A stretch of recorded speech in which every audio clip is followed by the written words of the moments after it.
Hello, I'm Haley and I'm 30 years old.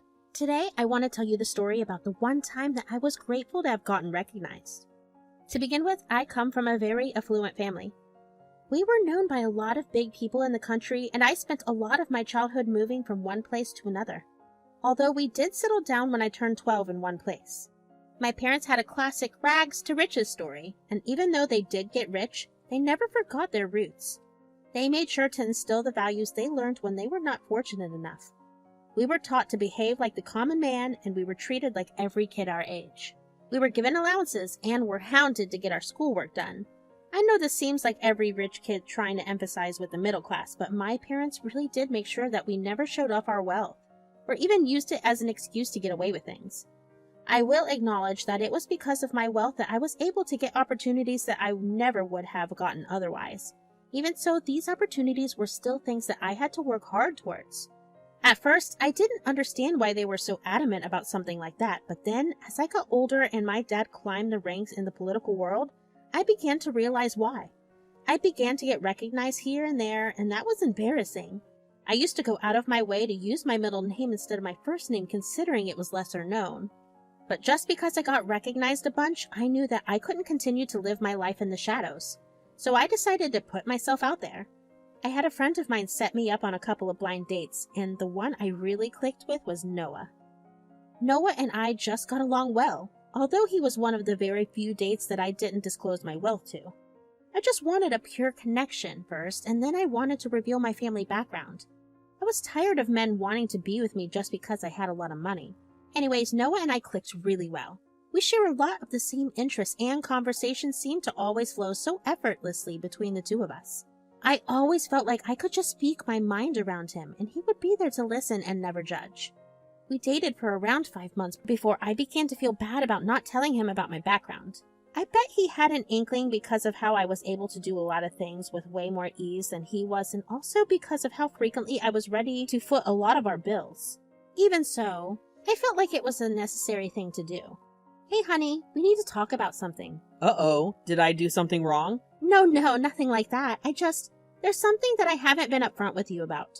Oh, what is it? Well, I actually come from a pretty well-known family, and I've had a lot of privileges, and I guess you could even call me rich? But that's only because of my dad. I promise I'm not a spoiled, snooty jerk. Babe, calm down. Is that what you wanted to talk to me about? Yes? Oh, darling, I knew that already. What? You did? Of course, I needed to run a small background check on you because you seem too good to be true. So you knew about this the whole time? I wouldn't say the whole time, more like after a month of us dating. I needed to do it because I was falling for you and I needed to know that you weren't after my money. Hold on. You're rich too? Yeah, silly. Although I'm nowhere near as rich as your family, but still, if you were the least bit worried about me being here with you only for your money, you could throw all those worries away. That really did make me feel better. I felt so bad for hiding something that big from you, but it turns out I should have been the one who did my research on you. I will admit that when Noah admitted to already knowing about my family, my stomach dropped. My first thought was he was only there for the money. But of course, it was like he could read my mind and he dismissed those thoughts immediately. I did follow up on my thought to do research on him, and a quick look online told me that he was the son of a pretty successful CEO of a big company in the tech world. He was not wrong when he said that he wasn't as rich as me, but he was still pretty wealthy. I was pretty worried that our relationship would take a sort of weird turn after that, but everything turned back to normal, which I was super happy about. After 3 years of dating, Noah proposed to me in the most romantic way possible. We flew out to Spain, where on one of their many beaches, he got down on one knee and asked me to marry him. Of course I said yes, and I was genuinely super happy to be able to marry an awesome man like him. After we got back from our little vacation and immediately got busy with wedding preparations, we had planned to have a big and glorious wedding because we could. We wanted the event to be an unforgettable one, both for us and our many guests. We invited everyone that we could think of and their families, but the most important guest to us was our families. Now, while Noah got to meet my family beforehand, I never got to meet his. His parents, Lorraine and Jim, lived in the town over and they were constantly too sick to ever meet. And I hoped that they'd be able to make it to our wedding, so we made sure to send them the invites too. About a week after we sent the invitees, Noah told me that his parents had RSVP'd. So my parents RSVP'd us back. And? They said they wouldn't be able to make it. Oh no, honey, are you okay? Not really. I mean, I know that they're sick and all, but it still sucks that they can't make it to my wedding. It sucks even more to know that they never even got to meet the woman I love so much. I will admit that I'm bummed out too, but you know what? We will make a point to go over there and hang out with them whenever they do feel better.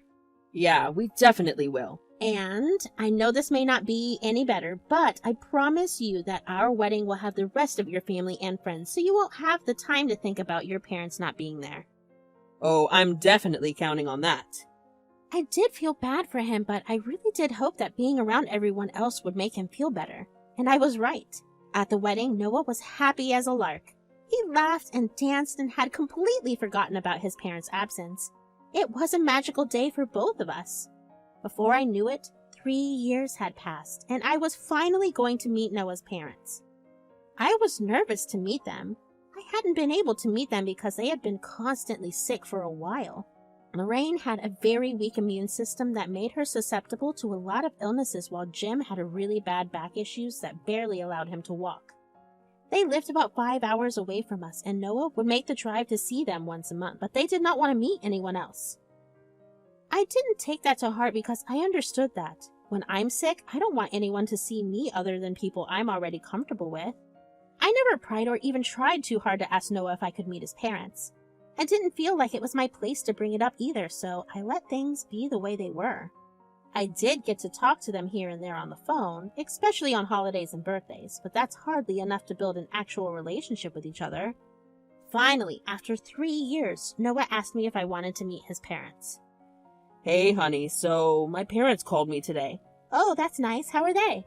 They're doing a lot better. In fact, they wanted to meet you. Do you want to? What? Really? Of course I want to. They must be doing great for them to want to meet me. Oh, yeah, I haven't seen my parents look so lively in so long. It was very refreshing to see them that way. I'm so happy for them, but, when exactly do they want to meet me? They told me any time was fine, although they would prefer to meet you sooner rather than later. Yeah, I wouldn't mind that. How about we do it this weekend? That should work. I'll talk to them about it. Great. And now, between us, is there anything I should be careful about? Like maybe not talking about certain topics, not making certain gestures, wearing particular kinds of clothes? Babe, you're going to meet my family, not go for an interview. You can't blame me. I haven't ever met them, and I want to impress them. We're already married, so there's nothing to worry about. There's nothing you could say or do that would change my mind about you. That's reassuring. And my parents are pretty nice people. You don't have to worry about a thing. I'll be right by your side the entire time. Great then. I can't wait for this weekend. I was actually super excited to meet them. After Noah called them again to check the timings with them, he told me that they had asked if we could stay from Friday through Monday with them. I had no issues with that, and neither did Noah. I packed a lot of things for that short stay. The sight of my luggage even made Noah burst out in laughter, but he did help me repack a smaller amount. He could tell how anxious I was about the visit, so he constantly made sure to reassure and tell me that his parents would love me. I mean, they had always been pretty neutral sounding when on call, so meeting them in person was going to be the biggest test. Noah and I made a fun trip on the long drive. We expelled all our nervous energy by belting out all our favorite songs and eating a lot of junk food. And when we got there, Noah held my hand and he unlocked the door with the keys that he had. He walked in and called out his parents. They walked over to us with as much speed as they could and warmly greeted Noah. Hi, darling. How was the drive? It was good, although really long. You guys should move closer. Nonsense. We've lived here longer than you lived there. You come back here. I'd rather stay someplace that provides me with good money. I hope you're not too tired for lunch. Nope. We did eat a lot of food on the way here, but we'll nibble on some food. But before that, where's my wife, Haley? Oh. Hi, Haley. How are you? I'm good. It's a pleasure to meet you. Yes, we're truly sorry that it took us so long to recover. If we had recovered sooner, we could have met you sooner and told Noah our opinions. Excuse me? Well, you guys drove a long way. Why don't you wash up in your room and then meet us back downstairs for lunch? My stomach dropped the second Noah introduced me because I sensed an immediate shift in Lorraine and Jim's mood when they saw me. They eyed me up and down before responding so coldly. I felt queasy and I didn't like it. I could feel that they didn't like me, but why? I hadn't even given them a reason to dislike me to begin with. I could tell that Noah was just as bothered by his parents' behavior as I was. He seemed tense and upset. We didn't want to spend too much time in our room because we didn't want to be rude and delay lunch, but we did have a mutual understanding that we would discuss whatever was going on after we were done eating. Lunch was almost nightmarish. For the most part, I was ignored. Lorraine and Jim fawned over Noah the entire time, and whenever he would draw attention to me, the mood would shift, and it was almost like their faces soured too whenever they turned to look at me.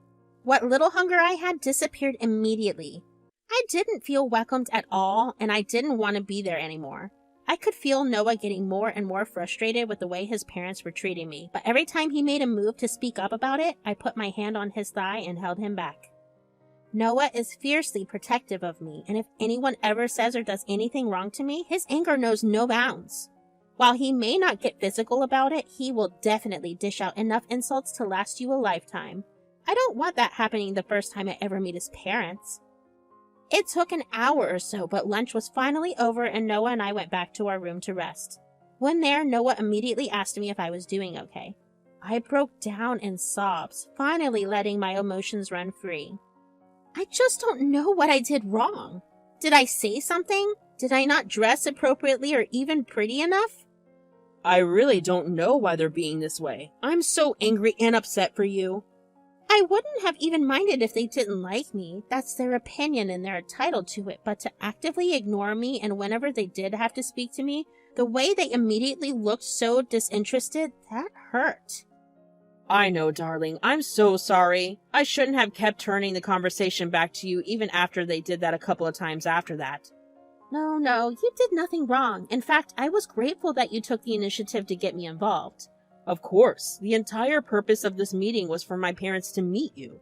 You're supposed to be the star of this little vacation. I guess. But you really did make me feel better. I just don't know if I can continue to stay here when I feel so unwelcomed. Trust me, whatever you decide to do, I'll follow right behind you. If you want to leave right now, we can. No, I think that would be too rude. Thanks for having my back, though, my love. I always will, darling. I felt really supported when Noah offered to follow my lead on whatever. It made me feel a lot more at peace and took away the anxiety of having to stay with his parents. But I only didn't want to leave immediately because I wanted to give his parents a chance. I thought that maybe I just wasn't what they expected and maybe they needed some time to get to know me. The rest of the day passed the same way, with Lorraine and Jim ignoring me and Noah only getting more and more frustrated. The next day, however, I couldn't keep Noah to himself. When we had gone down for breakfast, Lorraine had forgotten how many people were there and only made enough breakfast for 3 people. Noah got upset, but I didn't say anything and just had some plain toast and coffee. Then for lunch, Lorraine forgot that I was allergic to tree nuts and added them to the food. Thankfully, Noah happened to taste the food before me and asked his mom why the food tasted so nutty. Before Noah could lash out at his mom, I diffused the situation and settled for takeout. But at dinner, once again, Lorraine barely made enough for 3 people. This time, Noah lost it at her. Are you intentionally trying not to feed her? Noah! Just because you're all grown up, that doesn't mean you get to raise your voice at your mother. Oh, I think I'm more than justified in doing it. She's purposely made less food or food with ingredients she knew that Haley can't eat. Why? They were genuine mistakes. No, they weren't. You guys have also been acting really odd. You must be tired. Why don't you guys go back to your room and get some sleep? Don't even try to change the subject. You guys have been cold towards Haley and have been ignoring her the entire time. Explain why, right now, or we will leave. No, don't do that. We'll just tell you the truth. We don't like Haley. Excuse me? Yeah, she's ugly. She looks gross and looks like she's lived on the streets her entire life. I'm sorry, son, but we'll never be able to accept her as our daughter-in-law. That's why we've called over a lawyer and you'll have to sign the divorce papers. First of all, how dare you even say such horrible things about the woman I love? Secondly, what the hell made you think I'd ever sign divorce papers? Well, you either sign it, or we'll take you out of the wills. Why you? Noah, leave it. Let's just go back to our room.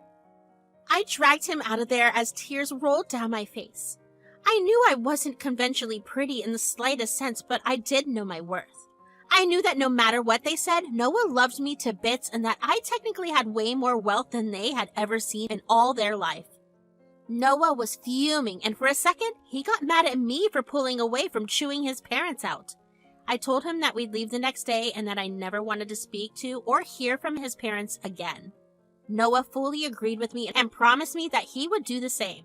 We spent the rest of the night just cuddling and talking about how I felt. It truly felt humiliating to be talked about like that. They decided to not approve of me based on such superficial things. Did they really not care about their son's happiness? Was money all they ever thought about? I was so glad that their mindset did not rub off on Noah. He was truly a gem of a man. He stood up for me against his parents without a second of hesitation. We ended up falling asleep really late, so we woke up pretty late the next morning. We packed up all our stuff and got ready to leave. However, when we went downstairs, Lorraine pulled us to the living room. She made us sit on the couch in front of some man. On the coffee table in front of us was a manila file. I looked at both Jim and Lorraine in confusion. They told us that the man sitting in front of us was a lawyer that they had contacted to file our divorce. I was shocked. I couldn't believe they had actually been serious about forcing us to get a divorce.